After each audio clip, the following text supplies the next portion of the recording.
Mr. Wight, you get the first question and an opportunity to rebut. What is your position on Second Amendment gun ownership?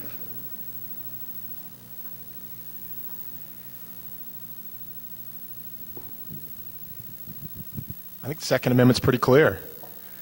And the Supreme Court interpretations of it are very clear. I don't think Congress has any authority to limit firearms or other arms, period. And I don't think the administration has any authority. And as your congressman, I will work to make sure that no limitations on firearms, magazines, ammunition passes Congress, and I will work to make sure that the Second Amendment is protected from unwarranted incursions by the administration. I think the Second Amendment is clear, and I don't think there's any more debate, any room for debate on that.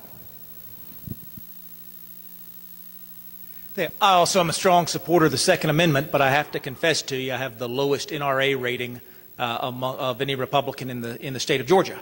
And that's because the NRA decided that they wanted a federal law to tell states how to deal with firearms as well. I don't think conservatives get to have it both ways. I don't think Republicans get to have it both ways. Either I trust my governor and I trust my state legislators to make those decisions, or I think the better ideas come out of Washington. I voted against the NRA proposal. I added amendments to the NRA proposal. I was the lead Republican opponent of that proposal. It gets you a lousy rating, but it helps you to sleep well at night, because those really are decisions that our community is always going to make better than Washington, D.C. will. Mr. Wight? Well, I have to confess I'm no longer a member of the NRA for the exact reason that Mr. Woodall has a low NRA rating. I think we're in agreement there. I think the Second Amendment's clear. Ms. Johnson, what is needed to get Democrats and Republicans to work together?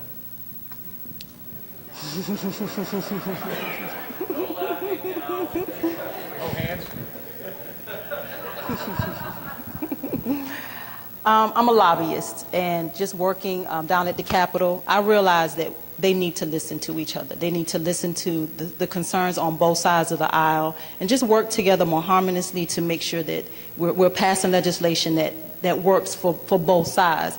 I see where they just don't work well together for whatever reasons, whether it be these party lines, and I would like for us to get beyond party lines. I've talked to a few people here tonight that are, you know, truly Republican. I am a Democrat, proudly so, but at the end of the day, the conversation was, I just want us to get beyond party lines, and how do we work together to make Georgia better? How do we work together to make our state better? Senator?